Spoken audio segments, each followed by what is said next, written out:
देखिए, जो लोग अभी रशिया यूक्रेन की लड़ाई में हमसे कहते थे कि आप लोग यूक्रेन का समर्थन क्यों नहीं कर रहे, आज मैं उनसे पूछना चाहता हूं, S-400 हमको रशिया से मिला है।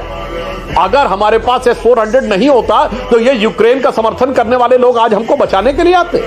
जो लोग कहते हैं इजराइल हमास की लड़ाई में, आप लोग हमास के मासूमों पे नहीं बोल रहे हैं। आज हमारे लिए अगर जरूरत पड़े तो इजरायली इंटेलिजेंस की जरूरत है या हमास वालों की जरूरत है।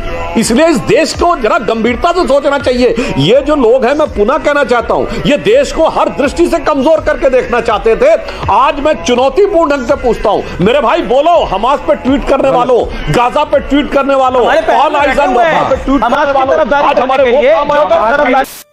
विश्व समुदाय को भी कहूंगा, हमारी घोषित नीति रही, अगर पाकिस्तान से बात होगी तो टेररिज्म पर ही होगी।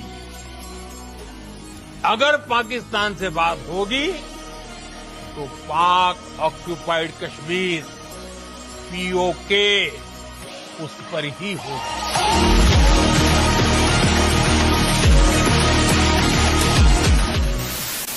इतनी हिस्ट्री का वो जो बच्चे लड़े, जो हमारे हैकर्स लड़े हैं मैं क्या बात कर रहे हैं बाबा?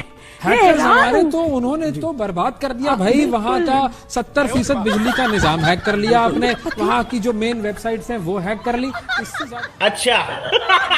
ज्यादा आप उनसे और क्या एक्सपेक्ट करते हैं? क्या टेक्नोलॉजी में हम सलाम है सबको। हम कितने टेक्नोलॉजी में एडवांस है हमें नहीं पता।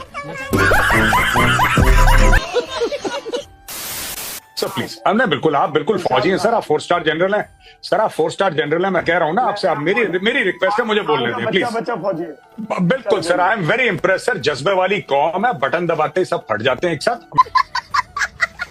मैं इम्प्रेस्ड हूं, मैं सैल्यूट कर रहा हूं सर आपको। आप मुझे बोलने तो दे सर, बोलने दें प्लीज, मेरी रिक्वेस्ट है आपसे। अरे कहा था ना मैं बोलूंगा तो। अरे हुजूर, आप बोलने नहीं दे रहे, फिर कैसे काम चलेगा? अच्छा, I hope the T is fantastic sir. Anyway, hello, अस्सलाम वालेकुम। वालेकुम सलाम। कौन सा पढ़ रहे, कहाँ से? मैं अब्दुल गफ्फार बात कर रहा हूँ, नई कराची से। जी सर। अब्दुल गफ्फार साहब, न्यू कराची से। अच्छा, जी अब्दुल गफ्फार साहब। जी जी, मैं 500 रुपए डोनेट करना चाह रहा हूँ। अरे माशाल्लाह, 5। बहुत शुक्रिया। भी बता दीजिएगा, मैं किस तरीके से आपके अकाउंट में डलवाऊँ, ये जरा थोड़ा सा मैं पढ़ूँ सर, थोड़ा मुझे मालूमात नहीं है जरा।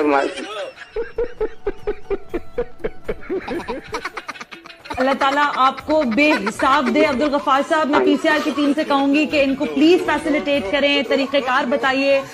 ये वो जज्बा है जो हमने 65 की जंग में देखा, 71 की जंग में देखा, हमने सैलाब में देखा, हमने जलजले में देखा, और आज जब इस मुल्क पर एक मर्तबा फिर कड़ा वक्त पड़ा है तो जज्बा देखिए कि न्यू कराची का एक बाशिंदा पाकिस्तानी अपनी जेब से 500 रुपए दे रहा है।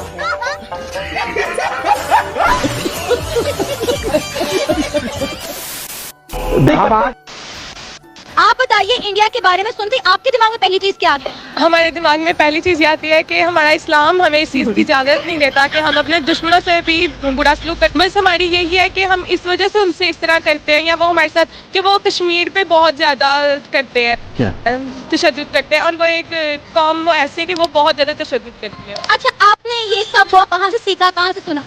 बचपन से भी बुक्स में पढ़ा। वाह दीदी, रुको जरा, सबर करो। पाकिस्तान सुन के आपको क्या मतलब लगता है कि पाकिस्तान नाम सुन के पढ़ लिया, देख लिया, या फिर मैच भी होता है, बहुत तरह की चीजें हैं पाकिस्तान भाई, पड़ोसी गद्दारों का देश है।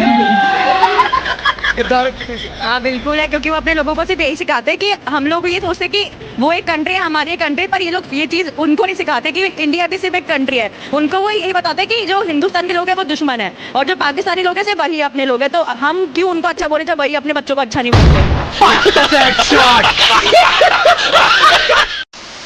पाकिस्तानी पता किस बात को सेलिब्रेट कर रहे हैं?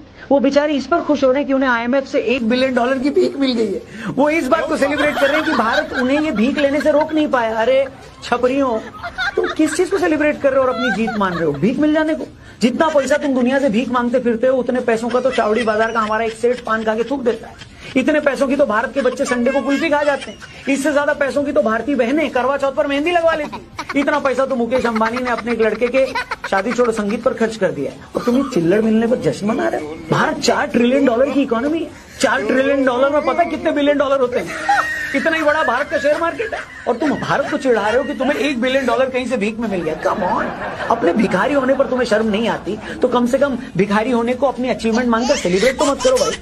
हमें तो ये सोचते भी शर्म आती कि तुम लोग कभी हिंदुस्तान का हिस्सा ले। बात आराम से सुने। बात यह है कि देखें, पूरी दुनिया को पता है कि कश्मीर पे आपका कब्जा जालिमाना है, गैर कानूनी है, जालिमाना है। अच्छा, जालिमाना है। 1 लाख कश्मीरी जो है फ्रीडम स्ट्रगल में अपनी जाने जो है वो गुमा चुके हैं, शहीद हो चुके हैं। ये आदमी झूठ बोल रहा है, ये बैरिस्टर नहीं है, ये आदमी चोर है, ये आदमी जेब कतरा है, मोबाइल छीनता है, लाहौर की सड़कों पे आदमी झूठ बोल रहा है। बोलना बंद कीजिए, आपका झूठ चलने वाला नहीं है, आपका झूठ चलने वाला नहीं है। भारत का एक शख्स यहाँ बर्दाश्त नहीं करेगा। मुनीर को नहीं बचा पाओगे क्या? उस आदमी को ठीक है, आसिम मुनीर को सुअर की खाल में उसको उड़ा के उसको नचवाया नहीं, नोएडा में मेरा नाम नहीं। तुम लोग क्या बात करते हो, झूठ बोलते हो। मुसलमान मुल्क तुम्हारे मुंह पे नहीं थूकते। मुसलमान मुल्क, किंगडम ऑफ सऊदी अरेबिया जहाँ पे मक्का और मदीना है, उसने बोला कि नहीं देना इनको वीजा। चोर के बच्चे हैं ये, जहाँ जाते हैं जेब कतरी करते हैं, जहाँ जाते हैं भीख मांगते हैं। मना कर दिया, सऊदी अरेबिया ने मना कर दिया, कतर ने मना कर दिया, यूएई ने मना कर दिया, फिर ये गए अपने भाई भिखारी के पास, बांग्लादेश के पास कि यार सुनो, तुम कुछ हमें दे नहीं सकते, कम से कम कश्मीर का नाम तो ले लो। उसने बोला कि कश्मीर को मारो गोली, सबसे पहले तुम $4.5 अरब तो दो हमें। और यहाँ पे बैरिस्टर है, पता नहीं कौन से स्कूल से बड़ा बैरिस्टर है ये।